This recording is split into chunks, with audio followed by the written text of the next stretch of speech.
Je m'appelle Aude, je suis éducatrice de jeunes enfants. J'ai également le diplôme d'auxiliaire de puériculture et je suis relais de direction dans la crèche de Chatou.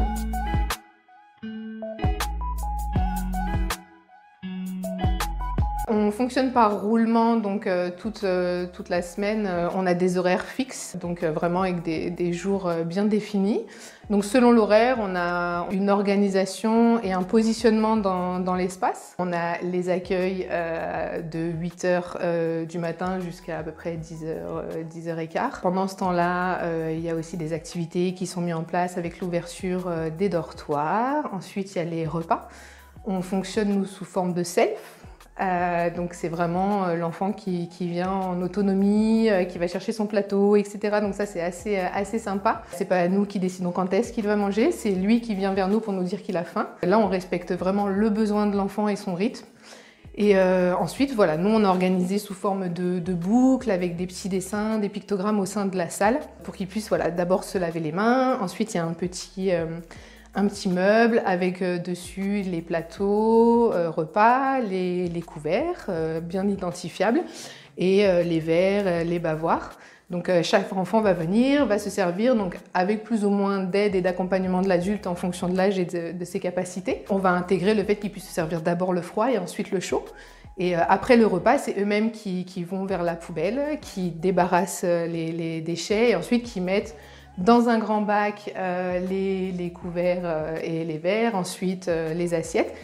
Ils continuent dans la boucle pour pouvoir se débarbouiller et après mettre les bavoirs du coup d'un endroit. Et du coup, ça fait vraiment une boucle.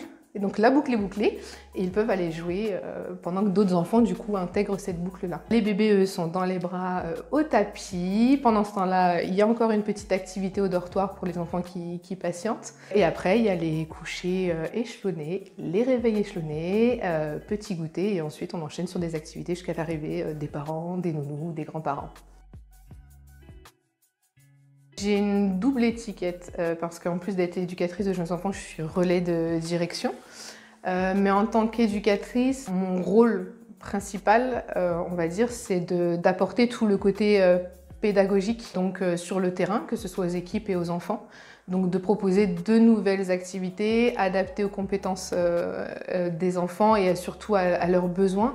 Et de pouvoir voilà, créer un climat assez dynamique au sein de l'équipe pour qu'elle aussi ait envie d'initier ce genre d'activité.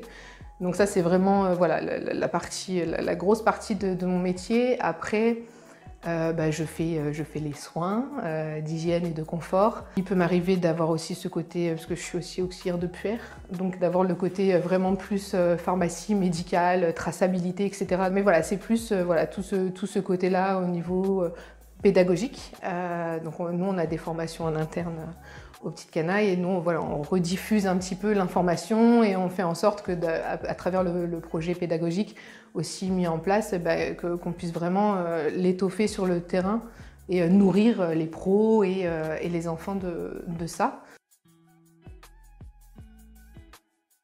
Et pour le coup, moi c'est vraiment ce qui m'a plu au sein des Petites Canailles.